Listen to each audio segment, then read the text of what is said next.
Ang bilis lumipas ng mga araw. Wala na rin akong balita sa'yo. Araw-araw, naaalala kita. Napapatanong ako kung kamusta ka na kaya. Alam kong masaya ka, na masaya ka na abala ka na okay ka na.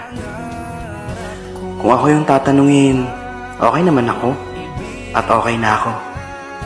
Hindi ko lang maiwasan na mamiss ka, lalo na pag naaalala ko yung mga panahon kung paano mo napapasaya at napapagaan yung mga araw ko. Ito yung mga araw na sa alaala ko na lang mababalikan. Kapag dumating man yung araw na pagtagpuin tayong muli ng panahon, gusto ko lang malaman mo na okay na ako. Ipanatag mo yung loob mo dahil pinalaya ko na rin yung sarili ko sa lungkot. Lagi kitang namimiss, kasabay ng pagsulyap ko sa iyong larawan. Baon ko din ang masasayang alaala ng nakaraan. Wala man akong bahagi sa puso mo, may espesyal na bahagi ka naman sa puso't isip ko. Mahal kita hanggang sa huli. Ingatan mo ang sarili mo at ingatan mo yung mga taong mahal mo. Hanggang sa muli.